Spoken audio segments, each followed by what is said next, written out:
All right, so welcome to another installment at the ranch with Tom. This one will be relatively short today. I don't know if you've seen these receivers that you can put on the bucket, your front bucket, and they just clamp on. So I got one and I tried it. This is about 40 bucks off of eBay. Can't even remember who the vendor was. It's got this piece way back here that, you know, should fit. The bottom of your bucket is going to be reinforced, right? So that heavy plate was about 3.5, 4-inch plate beveled at the front, the 90 at the back. It's just bar stock that's been cut with a 45 or 30-degree angle, whatever. But the back of that bar stock is where this ideally would meet up. However, it's quite a bit back. Right, so that's almost all the way on my bucket. That's about as far as it'll go. That 5 or 6 inches there is dangerous, frankly, in my opinion. I wouldn't do it like that. I tried it, and I tried it only because I didn't have my welder with me and couldn't make any adjustments. But while we were camping here a couple weeks ago, I tried to move the trailer in at the front. You know, it's nice to have the turning axle near the trailer to swing it around, better position it. So for this particular bucket, I installed a new stop. And now I can get this thing all the way on, butt it up against there. If we get this, get this clamp loosened up all the way. There we go. You probably can't see that now, but it actually goes all the way. Actually, there's a little bit of interference fit there, so it has a little bit of preload on it as I tighten up the clamp. That keeps this thing from swinging around. Before I put that on there, and I was moving the trailer, this thing was just, it was all over the place. It was terrible, and I didn't feel safe. And I ended up just putting the receiver on the back of the tractor to move the trailer around. But now that I've got the sort of setup improved, I don't think I'd have any trouble, trying that again. This will not move. Like I said, it's tight up against this back edge. And I couldn't find any square bar stock, so I just got a piece of 1/2-inch round bar stock, welded it on there.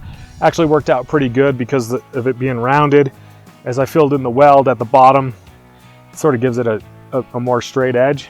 If I had used a square bar stock, I'm not sure how the weld would have played with this back corner here. So the round stock was my preferred choice anyways, even if I could have got the square.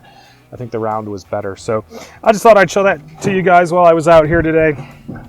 Like I said, just a kind of a quick one. Standard 2-inch receiver, 2 5/16 ball I had on here to move a little 2,000-pound, 22-foot trailer.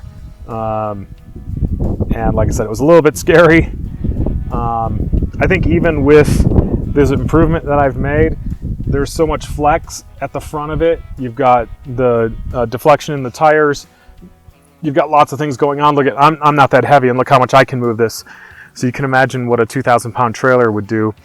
And with this thing, you know, before I had that improvement done to it, with this thing was just swinging around, not really that good. You know what? While I'm here, I just noticed, I was just looking around and I put these hooks on my bucket right at the top. By the pivot point, there's a piece of 1/4-inch plate there that's pretty strong. So I just put some eBay hooks on there. Let me get this off here. I'll lower this bucket down a little bit. So yeah, I've got a chain. You know, off the top of my head, I forget how they grade chains, but it's a big chain with hooks on both ends. I think it's 5/16 hook. These hooks actually seem to run a little bit big. They almost seem closer to 3/8, but I think my 5/16 chain will be fine in there. I'm not going to go buy a 3/8 40-foot chain.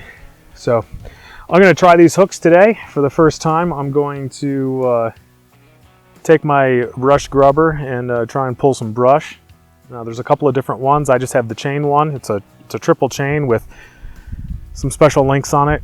So I'll be coming up in another episode. If it isn't published already, look for it. Subscribe. I'm going to grab some stuff. I'm going to head up and put that brush grubber to work, but I wanted to show you the hooks I did here. I just have a little MIG at home, just a little Miller wire feed MIG, and this was real easy to burn these on here, and your John Deere dealer will have some green, appropriate green paint for making adjustments, repairs, and improvements like that. So yeah, they just look like they're naturally supposed to be there, which is perfect. That's how I like things. That's it for now.